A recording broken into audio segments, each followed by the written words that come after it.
Good morning to all the dear future officers. Current affairs की series में हम 17 मई पर पहुंच चुके हैं और यहाँ पर जो हमारे मोस्ट इंपॉर्टेंट मैप से रिलेटेड एमसीक्यूज होने वाले हैं उसको हम डिस्कस करते हैं। आप जानते हैं कि वीक में एक दिन हम जो है मैप को डेडिकेट करते हैं।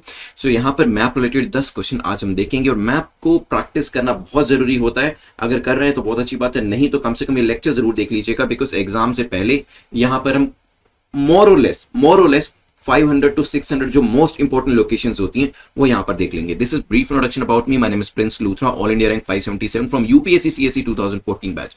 आपका कोई भी डाउट होता है आप @prince_लूथरा पे पूछिएगा, चाहे वो प्रीलिम्स को लेकर हो, मेंस को लेकर हो, इंटरव्यू को लेकर हो, and I will share with you my strategy की क्या क्या चीजें मैंने अवॉइड करी या फिर क्या क्या चीजें ऐसी थी जो कि आपको नहीं करनी चाहिए, जो मिस्टेक्स मैंने करी, या फिर क्या ऐसी स्ट्रेटजीज है जो आपको हेल्प कर सकती है, जिसने मुझे भी हेल्प किया इस एग्जाम को क्रैक करने के लिए। चलिए आज के जो टॉपिक्स हैं वो यहां पर देख लेते हैं। तो अनाईमुडी के बारे में डिस्कशन होगा हमारा, रोहतांग पास के बारे में, नामचा Barwa, dedicated freight corridor, Iranian uranium enrichment facilities के बारे में जानेंगे। चिल्का लेक को भी आज हम डिस्कस करने वाले हैं। गोविंद पशु विहार, जिब्राल्टार, इसके बारे में डिस्कशन होगा। सुल्तानपुर नेशनल पार्क को डिस्कस करते हुए वेरियस पासेस के बारे में जानेंगे। चलिए जल्दी से आप अपने टारगेट को सेट करें, कितना टारगेट आप सेट करके चल रहे हैं, बिकॉज कट ऑफ जो है वो 6 मार्क्स की रखी गई है। मतलब 6 एमसीक्यूज आपके ठीक होने चाहिए to be in the safe zone, या उससे ज्यादा। लेस देन 6 तो ऑफकोर्स आपको रिवाइज तो करना ही पड़ेगा। एट द सेम टाइम आपको नोट्स जरूर बनाने ना। आप में से कुछ स्टूडेंट ने यूट्यूब कमेंट सेक्शन में भी पूछा था और इवन यहाँ पर टेलीग्राम करके भी पूछा था कि सर नोट्स क्या मैं बनाऊं या फिर मैं पीडीएफ जो उसी से पढ़ो। देखिए वैसे तो it's a matter of preference, ऐसा जरूरी नहीं है कि नोट्स बना के एग्जाम क्रैक होता है, बट ये है कि नोट्स जब आप बनाते हैं ये हेल्प तो बहुत ज्यादा करते हैं आपको किसी और की पीडीएफ से पढ़ने की बजाय, किसी और की बुक में से पढ़ने की बजाय जो आपके नोट्स होते हैं। लेकिन देखिए गिवन द फैक्ट कि आप 2 चीजों को पूरा करें। पहली चीज ये है कि आप उसे अपना पर्सनल टच जरूर दीजिएगा, ठीक है। नोट्स ऐसे नहीं होने चाहिए कि आपने जिस भी व्यक्ति की पीडीएफ है, जिस भी व्यक्ति की बुक है, उसको एज इट इज जो है वो कॉपी करना शुरू कर दिया, बिकॉज उसका कोई ज्यादा हेल्प नहीं होगा, क्योंकि एज इट इज वो बुक तो अवेलेबल है, पीडीएफ अवेलेबल है। तो अगर आपको एज इट इज ही उसे लिखना है तो उससे बेटर ये है कि आप उसी को पढ़ लीजिए। लेकिन पर्सनल टच बहुत जरूरी होता है। जब आप अपने नोट्स बनाते हैं उसे अपनी लैंग्वेज में बनाएं, अपनी पिक्चर्स को ड्रॉ करें, जो भी आप उस टॉपिक को लेकर ड्रॉ करना चाहते हैं, आप अपने निमोनिक्स को यूज करें, आप उसमें कोई एक्स्ट्रा इंफॉर्मेशन यूज करें, राइट। तो इसी से पर्सनल टच आता है। सेकंड चीज जो है, कभी भी वर्बेटम यूज मत करें। एज इट इज जो नोट्स है वो अपने ना बनाएं, किसी भी जगह से बिल्कुल डिट्टो कॉपी नहीं करिएगा, क्योंकि करेंगे तो फिर वैसे के वैसे नोट्स आप जेरोक्स ही कर रहे हैं, उसका कोई फायदा नहीं होगा। जब तक आपका पर्सनल टच नहीं होगा आपके नोट्स के अंदर, नोट्स आपको हेल्प नहीं करेंगे। नोट्स बनाना जरूरी है, देखिए they will help you a lot during and before the examination. At the same time personal touch होना जरूरी है। चलिए यहां पर 100 डेज की जो सीरीज है, क्योंकि अभी आपके पास 145 डेज का टाइम है, यूपीएससी ने आपको एक तरीके से एक नया जीवन दान कह सकते हैं दिया, जिसमें आपको बहुत ज्यादा टाइम मिल रहा है अभी तैयारी करने का। सो इन दिस पर्टिकुलर सीरीज, क्योंकि आपके पास अब एक्स्ट्रा टाइम है, यहां पर 2 घंटे आपको डेली देने हैं, and that will take your preparation to the next level. अगर आपके जो मॉक टेस्ट आपने दिए थे वहां पे 60, 70, 80 का स्कोर आ रहा था, so that score will jump from 60 to 110, 115, 170। तो यहाँ पे अगर जो लेक्चर्स, जो असाइनमेंट, जो एमसीक्यू लेक्चर्स हैं, क्लास लेक्चर्स हैं, उनको आप अच्छे से करते हैं, 2 घंटे डेली उन लेक्चर्स और एमसीक्यूज जो आपके प्रैक्टिस करने के लिए दिए उसको अच्छे से करते हैं, then prelims you will get very good marks. चलिए चलते हैं आज के पहले क्वेश्चन के ऊपर। The first question is about Anaimudi, देख लेते हैं।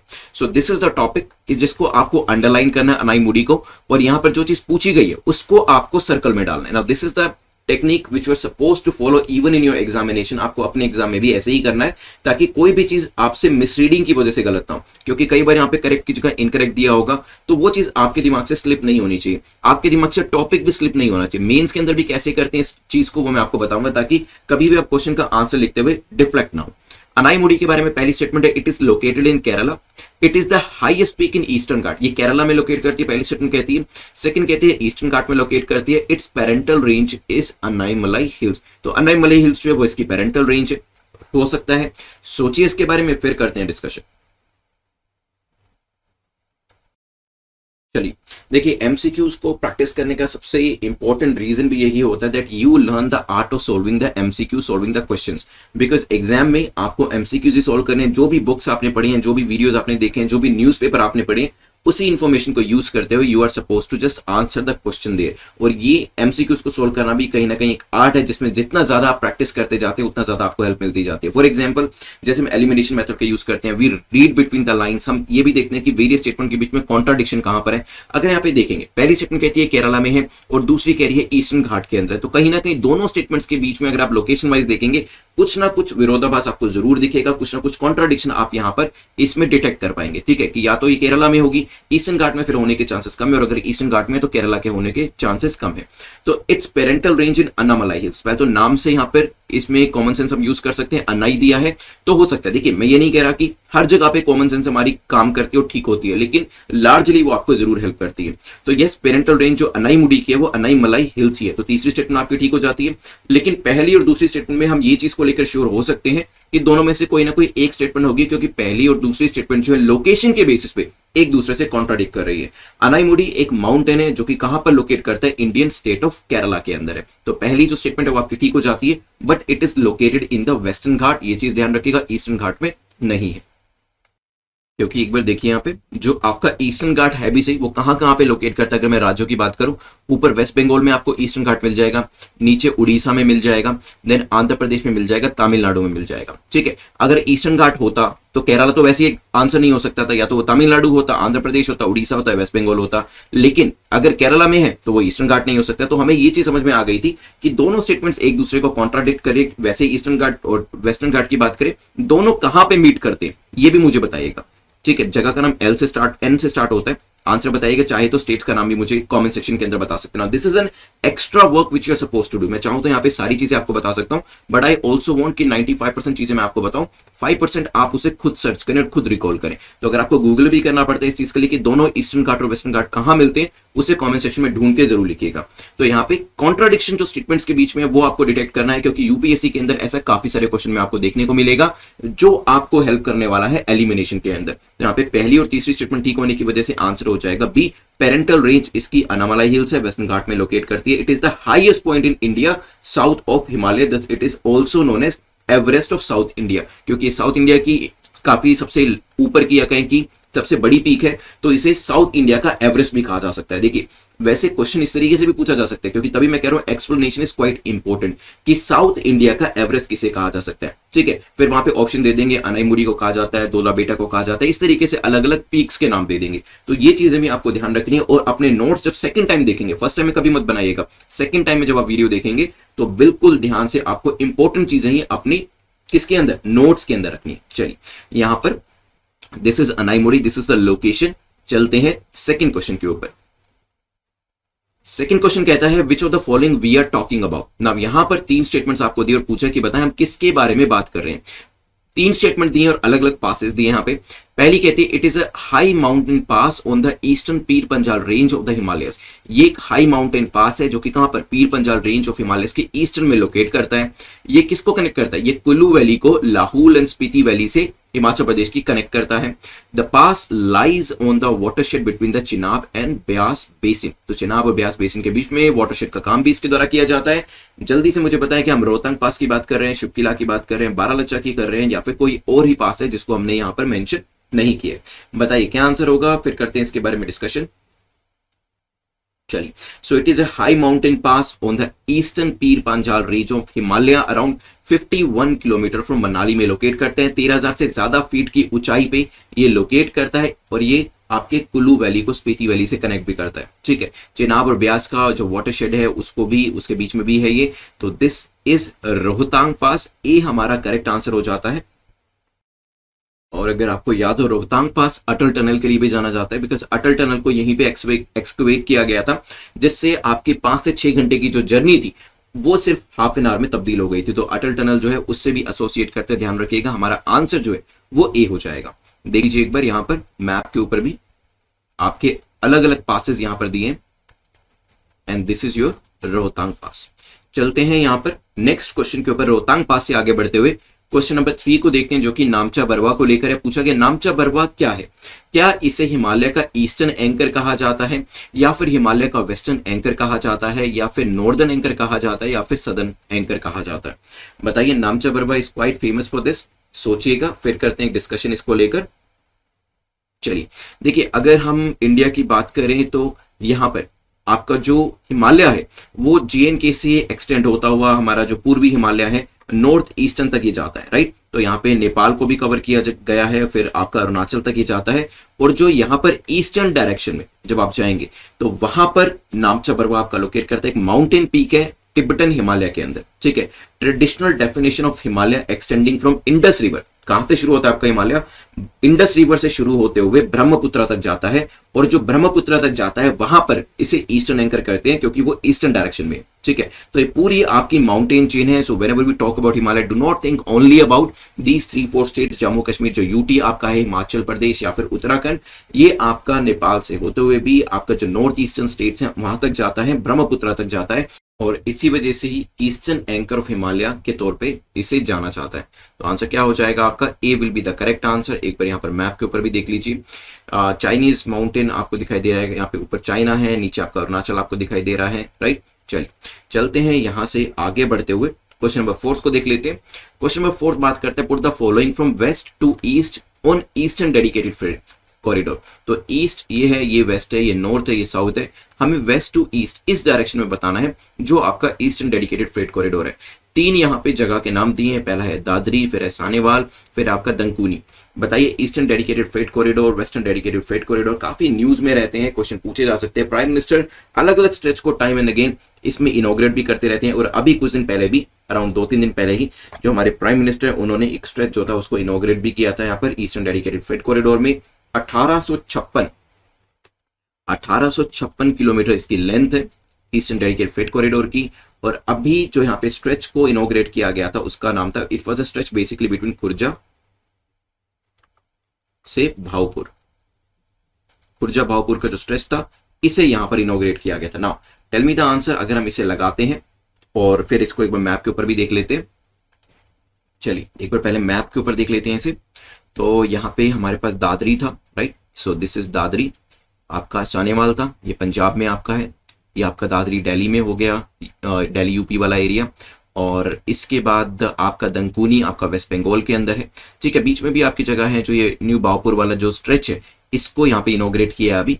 देन इसमें न्यू कानपुर भी आता है आपका, मुगल सराय भी है और सासाराम भी है आपका। These are the important areas basically, ठीक है। चलिए चलते हैं यहाँ पर एक बार इसे लगा लेते हैं। तो शानीवाल आपका पंजाब में है, तो सबसे पहले तो वेस्टर्न से ईस्टर्न लगाना है ना, तो सबसे पहले तो यही आ जाएगा। फिर दादरी आपका यूपी में है, बेसिकली दिल्ली के काफी पास है, और it's a town in Gautam Buddha Nagar UP के अंदर। सेकंड नंबर पे ये आ जाएगा। तीसरा आपका आ जाता है दंकुनी वेस्ट बंगाल वाला। तो यहाँ पे 1 2 3 कुछ इस तरीके से है, देख लेते हैं एक बार। सानेवाल पंजाब वाला सबसे पहले था, फिर यूपी वाला आपका दादरी था, और फिर आपका दंकुनी था। तो आंसर क्या होगा? 2 1 3। अब ये आपको सिर्फ डी में दिखेगा, सो यहाँ पे आंसर क्या हो जाएगा? डी। अब इसमें बनाने की क्या कोशिश करी जा रही है? देखिए जब भी हम डेडिकेटेड फ्रेट कॉरिडोर की बात करते हैं, ये चीज ध्यान रखिएगा, जो रेलवेज है, रेलवेज का बेसिक जो अर्निंग होर्स है ना वो फ्रेट है। ऐसा नहीं है जो पैसेंजर ट्रेन चलाई जाती हैं या फिर जो स्लीपर क्लास होता है या जनरल क्लास होती है वहां से पैसा कमाती है रेलवे, नहीं, वहां पे तो यूजुअली वो लॉसेस में ही रहती है क्योंकि टिकट को काफी सब्सिडाइज किया होता है। एंड क्रॉस सब्सिडाइजेशन इसमें किया जाता है। क्रॉस सब्सिडाइजेशन किस तरीके से कि जो भी पैसा अर्न किया जा रहा है फ्रेट से, उसे पैसेंजर ट्रेन के अंदर यूज किया जाता है, पैसेंजर ट्रेन को जो आपकी वेलफेयर एक्टिविटी है उसको चलाने के लिए। तो फ्रेट के अंदर जो प्रॉफिट हुआ उसका एक हिस्सा जो है, उसका काफी एक बड़ा हिस्सा जो है वो आपकी पैसेंजर ट्रेन को या फिर जनरल कोचेस को या फिर स्लीपर क्लासेस को चलाने के लिए यूज किया जाता है, राइट। तो यहाँ पे ईस्टर्न डेडिकेटेड फ्रेट कॉरिडोर जो है इसमें क्या होगा, क्योंकि ये फ्रेट का कॉरिडोर है, इसमें आपकी फ्रेट की ही ट्रेन चलने वाली है, क्योंकि यहाँ पर फ्रेट की ट्रेन के लिए अलग से एक रेल लाइन जो है वो होगी, तो वहां पर स्पीड भी उनकी बढ़ाई जा सकती है। और जो यहाँ पे कॉरिडोर है उसको डिजाइन भी मालगाड़ियों के लिए किया जा रहा है, फ्रेट ट्रेन के लिए किया जा रहा है, ये चीज ध्यान रखिएगा। 2 डिफरेंट सेगमेंट्स होंगे, इलेक्ट्रिफाइड डबल ट्रैक सेगमेंट होगा इसके अंदर, and electrified single track segment इसके अंदर होने वाला है, ठीक है। आपका जो साने वाला है ये लुधियाना के पास पंजाब में लोकेट करता है, और ये जाएगा फिर हरियाणा से होते हुए यूपी के अंदर, फिर बिहार, जो सासाराम मैंने आपको बताया था, झारखंड, और फाइनली वो दनकुनी वेस्ट बंगाल के अंदर जाकर टर्मिनेट हो जाएगा, राइट। चलिए तो आंसर डी हो जाएगा। मैप के ऊपर भी मैंने आपको यहाँ पर दिखा दी किस तरीके से। चलते हैं आज के 5th क्वेश्चन के ऊपर, जो कि ईस्ट टू वेस्ट 3 लोकेशन को लगाने के लिए कह रहा है। Now this is little bit difficult question. East to west लगाना है आपको, 3 यहां पर फैसिलिटीज दी है। कौन सी कंट्री की फैसिलिटीज है? ईरान की न्यूक्लियर फैसिलिटीज है, नतान्स दिया है, फोर्डो दी है, अराक दिया। अब ये क्यों पूछा गया? बिकॉज टाइम एंड अगेन ये न्यूज में रहता है, इवन जब जो अग्रीमेंट जो था साइन किया गया था JCPOA का ईरान के साथ, जिसमें यूएस भी शामिल था, जिसमें से यूएस ने विड्रॉ किया बाद में जाकर, वहां पर भी इन फैसिलिटीज के बारे में जिक्र किया गया था, राइट। तो आपको नतान्स, फोर्दो, अराक एक बार मैप के ऊपर दिखाऊंगा, but try to think about it definitely, क्योंकि इसके बारे में पिछले काफी सालों से पढ़ते आ रहे हैं, बहुत बार न्यूज़पेपर में दिया होता है, रिसेंटली भी मेंशन किया गया था। तो इसकी लोकेशन जो है आपसे पूछी जा सकती है, डायरेक्टली ये भी पूछा जा सकता है कि नतान्स जो फैसिलिटी है कौन सी कंट्री के अंदर लोकेट करती है, अराक कहां पर है या फोर्दो कहां पर है, सोचिए। चलिए एक बार यहां पर देख लेते हैं, वैसे ईस्ट टू वेस्ट आपको लगाने के लिए कहा है इस डायरेक्शन के अंदर, मैप के ऊपर देख लेते हैं। सो ईस्ट टू वेस्ट में पहले नतान्स आपका आ रहा है, फिर फोर्दो आ रहा है और फिर अराक आ रहा है। अब यहां पर देख लेते हैं एक बार, NFA है ना, और ये ऑलरेडी अगर आप देखेंगे नतान्स, फोर्दो एंड अराक सीक्वेंस में दिया गया है, तो यहां पे 1 2 3 होना चाहिए। तो हमारा आंसर क्या हो जाएगा, C will be the correct answer, right. देखिए क्वेश्चन किसी भी तरीके से आ सकता है, मैंने जान के डिफिकल्ट क्वेश्चन बनाया है। क्वेश्चन सीधा भी पूछा जा सकता है कि Natanz, Fordow, Arak, these are the 3 nuclear facility, ये किन राज्य, किन कंट्री की है, तो उसमें ईरान दे सकते हैं, इराक दे सकते हैं, सऊदी अरेबिया दे सकते हैं, कतर दे सकते हैं, आपको वहां पे रिकॉग्नाइज करना पड़ेगा, राइट। और या फिर इसकी लोकेशन जो है वो भी दे सकते हैं, east to west, west to east लगाने के लिए, नॉर्थ टू साउथ लगाने के लिए भी आपको दिए जा सकते हैं, राइट। चलिए according to satellite images news आई थी कि ईरान ने कंस्ट्रक्शन जो है इन साइट्स के ऊपर दोबारा से शुरू कर दिया, क्योंकि आप जानते हैं यूएस बैक ट्रैक कर चुका है और ईरान ने भी ये कहा था कि अगर यूएस JCPOA की जो डील थी उससे बाहर जाता है तो हम दोबारा से अपना काम शुरू कर देंगे, राइट। चलिए तो सी यहां पर आंसर हो जाएगा। चलते हैं क्वेश्चन नंबर 6 के ऊपर। चलिए क्वेश्चन नंबर 6 पे जाने से पहले जो क्रैश कोर्सेज है उसके बारे में जान लेते हैं। सो 200 डेज सीरीज और 100 डेज सीरीज अवेलेबल है फॉर 2021 एंड 2022। तो आप अगर इस एग्जाम की तैयारी कर रहे हैं और अगर आप 2 घंटे का जो टाइम है वो इन असाइनमेंट्स के लिए दे सकते हैं, तो डे वाइज आपकी जो प्रिपरेशन है वो वीडियो और जो MCQs प्रैक्टिस होती है उसके थ्रू हो जाएगी। जो मेंस में आंसर राइटिंग का कंपोनेंट है वो 200 डेज की सीरीज में है। 100 डेज की जो सीरीज है this is purely dedicated to prelims, ये आपके प्रीलिम्स के लिए, जिसमें आपको प्रीलिम्स रिलेटेड और वीडियोस जो हैं MCQs हैं वो दिए गए हैं। इसमें MCQs लेक्चर्स और वीडियो लेक्चर्स दिए गए। So if you want to improve your performance और आप चाहते हैं कि 35 to 40 MCQs एक्सपेक्टेड जो आपके एग्जाम के अंदर डायरेक्टली इनडायरेक्टली आए और आप उनको इजिली सोल्व कर पाए, then you can enroll in this series, right. और अगर आप मेंस का कंपोनेंट भी जानते हैं, आंसर राइटिंग भी करना चाहते हैं अभी, then you can go for 200 days की सीरीज। इसमें सबसे अच्छी बात जो ये है, जो मुझे, जिसकी वजह से बेसिकली मैंने ये सीरीज बनाई है, वो ये है कि इसमें आपको खुद शेड्यूल नहीं बनाना है। डेफिनेटली जो आपकी सेल्फ स्टडी है वो चलती रहेगी, लेकिन इसके अंदर जो इनबिल्ट शेड्यूल है वो आपको काफी हेल्प करेगा। इवन जो सेल्फ स्टडी आप कर रहे हैं उसमें भी आपको शेड्यूल बनाने में ये हेल्प करने वाला है, ताकि आप डे वाइज तैयारी करके अपने गोल तक पहुंच सके और बीच में कोई भी दिन आपका खराब ना हो, कोई भी आपका टाइम जो वेस्ट ना हो, कोई भी ऐसी अननेसेसरी चीज में हमारा टाइम ना जाए जो बाद में जब हम पीछे मुड़ के देखें तो लगे कि वो टाइम हमारा वेस्ट हो गया। So you can enroll in 100 days और 200 days series as per your convenience on exam.netmark.com। चलते हैं क्वेश्चन नंबर 6 के ऊपर, जो कि चिल्का लेक को लेकर है। पूछा गया चिल्का लेक को बताए कौन सी स्टेटमेंट यहां पर आपकी करेक्ट है। तो कौन सा कथन सही है ये आपको बताना है। पहली स्टेटमेंट कहती है ये लार्जेस्ट कोस्टल लगून लेक है एशिया के अंदर, ये इंडिया की पहली रामसर वेटलैंड है, ये भी हो सकता है, और ये दया रिवर के माउथ के ऊपर लोकेट करती है। Now tell me the answer Chilka lake को लेकर क्या आंसर हो सकता है। रिसेंटली भी ये न्यूज में थी और चिल्का लेक वैसे भी टाइम एंड अगेन न्यूज में रहती है, सोचिए। चलिए तो जो आपकी चिल्का लेक है it's a brackish water lagoon, estuarine character की है, और आपका जो उड़ीसा में पुरी वाला रीजन है, खुर्दा वाला रीजन है, गंजम डिस्ट्रिक्ट है, वहां पर ये पूरी तरीके से स्प्रेड हुई हुई है, ठीक है। ये दया रिवर जो है उसी के माउथ पे लोकेट करती है, जो कि इवेंचुअली बे ऑफ बंगाल में जाकर मिल जाएगी। तो बेसिकली यहाँ पे आपका उड़ीसा है, राइट, और यहाँ पे आपकी चिल्का लेक है और बे ऑफ बंगाल में जाकर जो आपकी दया रिवर है वो मिल जाती है। तो ये क्या पहली रामसर वेटलैंड थी इंडिया की, तो पहली स्टेटमेंट, सेकंड स्टेटमेंट आपकी ठीक हो जाती है। दया रिवर वाली जो स्टेटमेंट है वो भी आपकी ठीक हो जाती है। But now the question is, क्या ये लार्जेस्ट कोस्टल लगून एशिया का है या इंडिया का है? सोचिए क्या हो सकता है आंसर यहां पर। Yes, it is a Ramsar wetland, पहली रामसर वेटलैंड है, 1981 में बनी थी। हमारी ये यूनेस्को की वर्ल्ड हेरिटेज साइट भी है, ये भी मान लिया मैंने। लेकिन अगर हम बात करें चिल्का लेक की, तो ये क्या सबसे बड़ी इंडिया की है या एशिया की है? तो answer is it is the largest coastal lagoon in Asia, और जब एशिया में होगी तो इंडिया में तो अपने आप ही हो जाएगी, राइट। तो तीनों स्टेटमेंट्स आपके ठीक है, आंसर क्या हो जाएगा डी। एक चीज मैं आपको और बताना चाहता हूं यहाँ पे, this is the largest, this is the first या कहीं largest coastal lagoon in Asia या फिर India, but this is the second largest in the world, ठीक है। सेकंड लार्जेस्ट पूरी दुनिया के अंदर लार्जेस्ट कोस्टल लगून है। फर्स्ट कौन सा है कमेंट सेक्शन में बताइए, अगर नहीं पता तो गूगल जरूर करेगा। एक दो क्वेश्चन मैं आपसे जरूर पूछूंगा ताकि आप खुद सर्च करके या फिर रिकॉल करके आप आंसर कर पाए। अगर आपको पता है तो बहुत बढ़िया है, बिकॉज ये एक इंडिकेशन भी है कि आपको आपकी जो तैयारी है वो अच्छे से चल रही है। नहीं, इट मींस कि आपको इंप्रूवमेंट करनी है, और वो इंप्रूवमेंट कैसे होगी, जो नॉलेज गैप्स हैं उनको फिल करके। इट मींस जैसे मैंने क्वेश्चन पूछा नहीं पता है तो उसके बारे में पता करें, क्यूरियोसिटी जो है वो जरूरी है, और उसके बाद कमेंट सेक्शन के अंदर अपने आंसर को लिख दें। ठीक है, चलिए तो यहाँ पे आंसर आपका डी हो जाएगा, क्योंकि तीनों स्टेटमेंट्स आपके ठीक है। और this is the Chilka lake, एक बार मैप के ऊपर देख लीजिएगा, ये बे ऑफ बंगाल में जो दया रिवर है, राइट, वो जाके मिल जाती है। चलते हैं नेक्स्ट क्वेश्चन को डिस्कस करते हैं, जो कि गोविंद पशु विहार के बारे में है। पूछा गया कहां पर लोकेट करता है, हिमाचल प्रदेश में, उत्तराखंड में, अरुणाचल में या फिर असम में।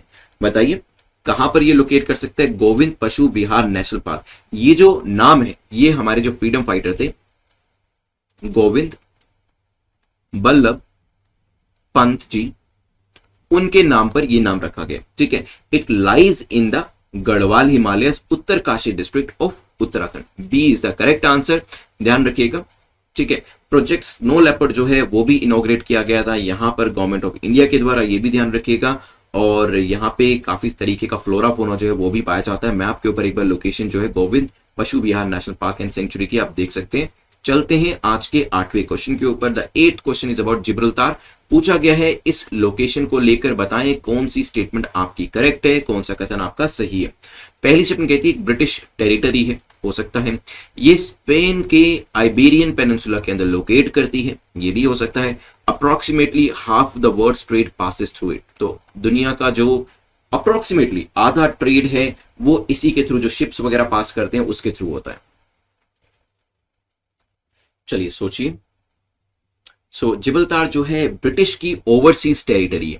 ठीक है, ओवरसीज टेरिटरी आप समझ सकते हैं, जिसका बॉर्डर या फिर कहें कि वो आपकी लोकेशन में तो लोकेट नहीं करती। जैसे अगर आप गोवा की बात करें, गोवा को 1961 में आजादी मिली थी, राइट, लेकिन 1947 से 1961 का जो टाइम था, it was an overseas territory. किसकी? पोर्टुगीज की ओवरसीज टेरिटरी से माना जाता था। लेकिन बाद में हमने कौन सा ऑपरेशन चलाया था? ऑपरेशन विजय, ऑपरेशन विजय या ऑपरेशन विक्ट्री कह सकते हैं। तो तब तक ये क्या था? तब तक ये पोर्टुगीज की ओवरसीज टेरिटरी थी। इसी तरीके से जो आपका जिब्राल्टार रीजन है, this is the overseas territory किसकी? ब्रिटिश की। जिब्राल्टार जो है एक heavily fortified British air and naval base भी यहाँ पे लोकेट करता है, जो स्ट्रेट को प्रोटेक्ट करता है। Now this is the only entrance to the Mediterranean sea. अब ये अपने आप में ओनली एंट्रेंस है मेडिटेरेनियन सी के अंदर फ्रॉम द अटलांटिक ओशन। इसी वजह से जो भी शिप्स जाती हैं ट्रेड के लिए वो यहीं से होकर गुजरती हैं, और 50% से अप्रोक्सीमेटली जो आपका ट्रेड है वो इसके थ्रू कराया जाता है। ठीक है, इसे वैसे अगर हम पुराने टाइम की बात करें, since the 18th century British इसको होल्ड करके रखे हुए थे, और ये ब्रिटिश की नेवल स्ट्रेंथ का एक सिंबल के तौर पर भी देखा जाता था। ठीक है, और इसी वजह से इसे द रॉक भी कहा जाता था, राइट। तो ब्रिटिश की स्ट्रेंथ का सिंबल है, ये ध्यान रखिएगा। और जो ब्रिटिश की ओवरसीज टेरिटरी है, पहली जो स्टेटमेंट आपकी यहां पर ठीक हो जाती है, और स्पेन के आइबेरियन पेनिनसुला में लोकेट करती है। बेसिकली अगर मैं साइज बताऊं तो बहुत छोटा साइज है, 6.7 स्क्वायर किलोमीटर टेरिटरी है आपकी जिब्राल्टार की, एंड ये 1.2 किलोमीटर का लैंड बॉर्डर जो है वो स्पेन के साथ शेयर करती है। ठीक है, और मैरीटाइम बॉर्डर जो है ये मोरक्को के साथ शेयर करती है। ये भी चीज ध्यान रखिएगा, अभी मैप के ऊपर दिखाऊंगा तो आपको काफी सारी चीजें और भी अच्छे से समझ में आएंगी। Now Gibraltar is surrounded by Mediterranean sea, क्योंकि बताया था कि मेडिटेरेनियन सी में अटलांटिक ओशन से आने का अपने आप में अकेला रास्ता है, इसी वजह से काफी इंपॉर्टेंट हो जाता है। तो यहाँ पे तीनों स्टेटमेंट्स आपकी ठीक होने की वजह से आंसर हो जाएगा डी। एक बार मैप के ऊपर देख लीजिए, कुछ इस तरीके से जिब्राल्टार आपकी और मेडिटेरेनियन सी में एंट्री मिल रही है। Strait of Gibraltar is this area, Morocco नीचे आपको दिखाई देगा। नाउ दिस इज जो आपका क्योटा करके रीजन है, स्पेन का है, and this is the region जो 1.2 किलोमीटर का बॉर्डर शेयर कर रहा है स्पेन के साथ। 6.7 स्क्वायर किलोमीटर की जगह है, काफी छोटी सी जगह है, बट काफी इंपॉर्टेंट एरिया भी है, राइट। चलिए, किसका है ये? ब्रिटिश का। क्वेश्चन नंबर 9 को देखते हैं। सुल्तानपुर नेशनल पार्क कहां पर लोकेट करता है? Now it's an easy question, सोचिए। न्यूज में रहता है काफी, और आपकी बर्ड सेंचुरी है, और इसे बर्ड सेंचुरी से कन्वर्ट किया गया था नेशनल पार्क के अंदर। कब किया गया था? 1989, 30 साल पहले, राइट।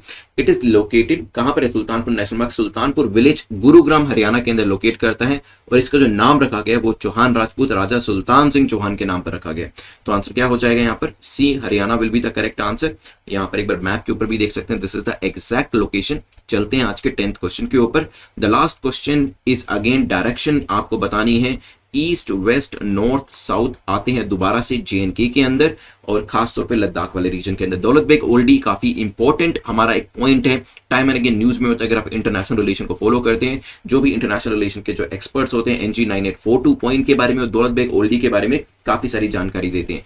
कोंका पास आपका न्यूज में रहता है, पेंगोंग पास आपका न्यूज में रहता है। लगाएं इसे नॉर्थ से साउथ डायरेक्शन के अंदर। फिर एक बार हम मैप के ऊपर भी इसको देखने वाले हैं, सोचिए इसके बारे में क्या आंसर होगा। चलिए मैं यहाँ पे एक बार इसको थोड़ा सा साइज इसका इंक्रीज कर देता हूं। अगर आप देखेंगे ऊपर आपको दिखेगा Daulat Beg Oldi, this is the region C, ठीक है। ये आपका काराकोरम रेंज है, उसके बिल्कुल नॉर्दर्न पॉइंट में सदर्न डायरेक्शन के अंदर लोकेट करते हैं। नीचे आएंगे गलवान आपको दिखेगा न्यूज में रहता है, this is the Ladakh region जो आपका कवर हो रहा है। Now this is the Aksai Chin region, right. नीचे आएंगे दौलत बेग ओल्डी से यहाँ पे ये आपका कोंका पास है, राइट। चलिए यहां से नीचे आएंगे थोड़ा सा और तो आपको पेंगोंग लेक यहां पर दिखाई देगी, नीचे आपका चुशुल वैली है, राइट। चलिए आइए यहां पर दोबारा से क्वेश्चन के ऊपर, सबसे ऊपर कौन सा था, सबसे पहले नंबर पे था दौलत बेग ओल्डी, फिर आपका था कोंगा पास और फिर आपका था पेंगोंग पास। तो यहाँ पे आंसर क्या हो जाएगा आपका 1 2 3, A will be the correct answer. चलिए 10 क्वेश्चन हमारे यहाँ पर कंप्लीट होते हैं और यहाँ पर आज आपको द हिंदू के करंट अफेयर्स भी मिलने वाले हैं, तो उसके लिए भी रेडी रहिएगा। एक्टिव रिवीजन हम करेंगे आज और एक्टिव रिवीजन के अंदर 2 मिनट के अंदर पूरे लेक्चर को रिवाइज करेंगे and it is now your responsibility कि अब ज्यादा से ज्यादा चीजों को यहाँ पर रिकॉल करके मुझे बताएं, राइट। तो जितनी ज्यादा चीजें रिकॉल करेंगे उतना ज्यादा सक्सेस के चांसेस एग्जाम के अंदर भी बढ़ने वाले हैं। अनाईमुडी कहां पर लोकेट करता है, राज्य का नाम मुझे बताइएगा, साथ ही साथ ये भी बताइएगा कि ईस्टर्न घाट और वेस्टर्न घाट कमेंट सेक्शन के अंदर जरूर बताइएगा कहां पर दोनों मिलते हैं। नाउ ये जो है आपका वेस्टर्न घाट में लोकेट करता है अनाईमुडी और अन्नामलाई रेंज में आता है। It is the highest peak in south India, इसकी वजह से इसे एवरेस्ट ऑफ साउथ इंडिया भी कहा जाता है। It is located in the state of Kerala, Kerala राज्य के अंदर ये लोकेट करता है, आप यहां पर देख सकते हैं। देन हमने देखा था which of the following we are talking about, Rohtang pass को लेकर मैंने एक टनल के बारे में आपको बताया था, उस टनल का नाम बताइएगा। हाई माउंटेन पास है जो कि कुल्लू को स्पीति वैली से कनेक्ट करता है। चिनाब और ब्यास बेसिन के जो वाटरशेड है उसको भी ये पास वहीं पे लाई करता है। यहाँ पे लोकेशन जो है रोहतांग पास की वेस्टर्न डायरेक्शन में आप देख सकते हैं। Then we discuss about Namcha Barwa, ये क्या है, ये ईस्टर्न है या वेस्टर्न है, this is the eastern anchor of Himalaya. Namcha Barwa या फिर नामचा बरवा एक माउंटेन पीक है टिबेटन हिमालय का और ट्रेडिशनल डेफिनेशन ऑफ हिमालय जो है वो आपकी कहां से चलती है, इंडस रिवर से लेकर हिमालय कहां तक फैला हुआ है, ब्रह्मपुत्र बेसिन तक, ये चीज ध्यान रखिएगा। मैप के ऊपर भी ये लोकेशन हमने देख ली थी। इसके बाद हमारा डिस्कशन हुआ था, हमने वेस्ट टू ईस्ट डायरेक्शन में रखना था ईस्टर्न डेडिकेटेड फ्रेट कॉरिडोर को, हमने करेक्ट यहाँ पे कवर किया। तो शानेवाल कहां पर है, कौन से राज्य के अंदर ये बताइएगा। डंकुनी आपका वेस्ट बंगाल के अंदर है और हमने फिर यहाँ पर जो झारखंड में से ये जा रहा है, बिहार में से जा रहा है, यूपी दादरी हमने कवर किया था, हरियाणा, और फिर आपका शानेवाल से जो पंजाब है वहां से स्टार्ट होता है। तो यहाँ पर क्वेश्चन देखिए, जरूरी नहीं है कि ये पूछा जाए कि इन तीनों में से कौन से फॉल करते हैं, मैंने आपको राज्यों के नाम भी बताए। पूछा जा सकता है कि ईस्टर्न डेडिकेटेड फ्रेट कॉरिडोर जो है वो इनमें से कौन कौन से राज्यों में से होकर जाता है। तो ध्यान रखिएगा, पंजाब है, हरियाणा है आपका, फिर यहाँ पर आपका यूपी भी आ जाता है, झारखंड बिहार दोनों आ जाते हैं और वेस्ट बंगाल भी आ जाता है। इसी तरीके से वेस्टर्न को लेकर भी क्वेश्चन पूछा जा सकता है। फिर हमने ईस्ट टू वेस्ट के बारे में पूछा था, नतांज, फोर्दो, अराक तीनों लाइन में ही दिए थे और ये आपके एनरिचमेंट प्लांट है किसके, ईरान के, जहां पर दोबारा से एक्टिविटी शुरू कर दी गई है, सैटेलाइट इमेजेस ने ऐसा बताया। सो क्रैश कोर्स के अंदर 2021 के लिए, इवन 2022 के लिए भी आप 100 डेज और 200 डेज की सीरीज में ज्वाइन कर सकते हैं, ताकि जो आपके मार्क्स प्रीलिम्स के अंदर जो भी आप मॉक टेस्ट दे रहे थे 60-70 के पास का जो स्कोर आ रहा है उसे आप 110, 120, इवन 120 प्लस तक भी लेके जा सके। यहाँ पर आपको वीडियोस जो है 2 तरीके से दिए जाते हैं, एक क्लास लेक्चर के वीडियोस और एक एमसीक्यू के वीडियोस। एमसीक्यू प्रैक्टिस करने के लिए भी दिए जाते हैं। Mind maps and meaning other things are also available, so you can enroll it in exam.netmock.com। फिर हम डिस्कशन हमने किया था चिल्का लेक के बारे में। चिल्का लेक को लेकर जल्दी से मुझे बताएं, which of the following is the largest, world के अंदर लार्जेस्ट लगून कौन सा है, because Chilka is the first in Asia but not in the world, ये ध्यान रखिएगा। पहली रामसर साइट है, रामसर वेटलैंड है और माउथ ऑफ दया रिवर पे लोकेट करते हैं, जो कि इवेंचुअली बे ऑफ बंगाल के अंदर चली जाती है। Then we discuss about Govind पशु विहार कहां पे लोकेट करता है, उत्तराखंड के अंदर है, ध्यान रखिएगा। इसके बाद डिस्कशन हमारा हुआ था जिब्राल्टार के बारे में, किसकी टेरिटरी ये बताइए, काफी इंपॉर्टेंट है। साइबेरियन जो स्पेन का आइबेरियन पेनिनसुला है वहां पर ये लोकेट करती है। 1 किलोमीटर के आसपास का रीजन स्पेन के साथ शेयर करती है और खुद का जो स्क्वायर किलोमीटर एरिया है वो भी काफी कम है, लेकिन नेवल बेस है यहाँ पे, ब्रिटिश की काफी स्ट्रॉन्ग टेरिटरी है यहाँ पर और दुनिया का आधे से ज्यादा ट्रेड यहीं से होकर गुजरता है, क्योंकि ये एक्सेस देता है मेडिटेरेनियन सी का और अटलांटिक ओशन का। सुल्तानपुर नेशनल पार्क कहां पर लोकेट करता है, हरियाणा के अंदर है, ध्यान रखिएगा। और इसके बाद फाइनली हमारा क्वेश्चन डायरेक्शन वाइज था, तो हमने कुछ इंपॉर्टेंट पॉइंट्स देखे थे। सबसे ऊपर कौन सा था और सबसे नीचे कौन सा था बताएं? बीच में आपका कोंका था, एक बार बड़ा करके यहाँ पे दिखा देता हूँ। This is the Galwan valley, आपका ऊपर दौलत बेग ओल्डी है, कोंका पास है और फिर नीचे आपका पेंगोंग सो लेक है। चलिए, तो यहाँ पे हमारे 10 क्वेश्चंस को हमने रिवाइज भी कर लिया है। जल्दी से प्रीलिम्स मेंस का आंसर करिएगा, और जो आपका टॉपिक्स हैं द हिंदू के वो भी आज से आने शुरू हो जाएंगे। This will be on the second channel, जो आपका सेकंड चैनल रहने वाला है, वहां पर आपको द हिंदू का पूरा इंटरप्रिटेशन जो है, एनालिसिस जो वो मिला करेगा। वहां से आप इसको देख सकते हैं और एंजॉय कर सकते हैं। जो भी आपका फीडबैक है वो मुझे आप टेलीग्राम के ऊपर prince_लूथरा के ऊपर दे दीजिएगा। और यहां पर जल्दी से आप क्वेश्चन को देख लेते हैं। प्रीलिम्स का क्वेश्चन जो आपको आंसर करना है कमेंट सेक्शन के अंदर, दौलत बेग ओल्डी जो डीबीओ पॉइंट है ये कहां पर लोकेट करता है, लोकेशन मुझे कमेंट सेक्शन में बताइएगा।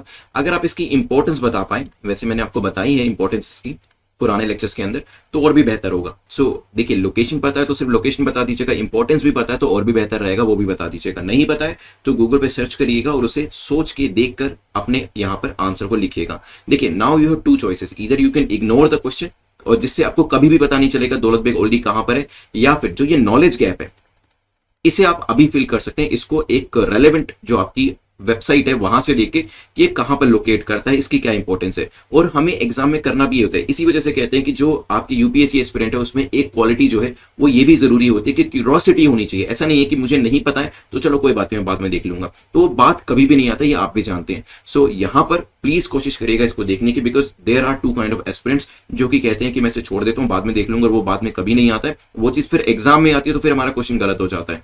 On the contrary there are aspirants जो कि कहते हैं कि दौलत बेग ओल्डी कहां पे है, मुझे पता ही नहीं, मैं मैप के ऊपर देखता हूं और इसकी इंपॉर्टेंस के मुझे ये भी नहीं पता, लेकिन मैं इसके बारे में जान कर रहूंगा। और फिर एग्जाम में जब क्वेश्चन आते हैं, इंटरव्यू में पूछा जाता है डीबीओ के बारे में, तो वो अच्छे से आंसर कर पाते हैं क्योंकि उन्होंने अपनी क्यूरियोसिटी के ऊपर एक्ट किया था। चलिए, मेंस का क्वेश्चन जो है, क्योंकि आपने जो जिब्राल्टर आपकी स्ट्रेट है उसके बारे में पढ़ा था, उसी को लेकर पूछा, how the geography of a country impacts the economy of a country. क्योंकि यहां पर किसी की जो ज्योग्राफी उसकी इकोनॉमी को कैसे इंपैक्ट कर सकते हैं, पॉजिटिवली या नेगेटिवली, काफी इंपॉर्टेंट रहता है। कुछ लैंडलॉक कंट्री होती हैं, कुछ आपकी कोस्टल कंट्रीज होती हैं, कुछ आइलैंड नेशंस होते हैं, कुछ ऐसी कंट्रीज होती हैं जिसकी टेरिटरी, जैसे कि ब्रिटिश के केस में देखा था, वो स्पेन के आइबेरियन पेनिनसुला में लोकेट करते हैं, जिससे उनको काफी ज्यादा फायदा मिलता है। तो इन सब एग्जाम्पल्स को यूज करके मैंने सिर्फ आपको हिंट दिया है, आपको अपना आंसर लिखना है और इसे नेटमॉक यूपीएससी मेंस के चैनल के ऊपर सबमिट करना है। जो इंटरव्यू के क्वेश्चंस होते हैं वो आप इंटरव्यू पे करिएगा, और अपने 150 डेज को बहुत बेहतरीन तरीके से यूज करें। Every day is a gift for you. जो ये एक्स्ट्रा डेज आपको मिले ये काफी इंपॉर्टेंट है, और खासतौर पे उन लोगों के लिए जिन्होंने गिव अप कर दिया था कि इस बार शायद वो एग्जाम ना दे, और 100 डेज एक्स्ट्रा मिलने की वजह से, 105 डेज एक्स्ट्रा मिलने की वजह से उनकी प्रिपरेशन में एक नई जान आ चुकी होगी। I am pretty sure. यहां पर जो द हिंदू है उसका एनालिसिस आज से आने शुरू हो जाएगा, तो प्लीज उसे देख लीजिएगा। और यहां पर अपने मार्क्स जो है अब आप लिख सकते हैं, कितने यहां पर आपने स्कोर किए प्लीज मुझे बताएं कमेंट सेक्शन के अंदर, सो दैट यहां पर देखा जाए कि टारगेट से आप कितना दूर रहे। जब सेकंड टाइम देखिएगा तो अपने नोट्स जरूर बना लीजिएगा। And I am pretty sure आप में से काफी सारे लोगों ने अपने टारगेट को अचीव कर लिया होगा। टेलीग्राम के ऊपर आपको यहाँ पर इसका पीडीएफ जो है इस पर्टिकुलर लेक्चर का वो मिल जाएगा। Please do like the video अगर आपको लगता है कि 1% भी आपकी प्रिपरेशन के अंदर कॉन्ट्रीब्यूशन हुआ है, so that it could keep on motivating us and our team. Now, thanks for watching this video. Stay safe. Take care. Goodbye.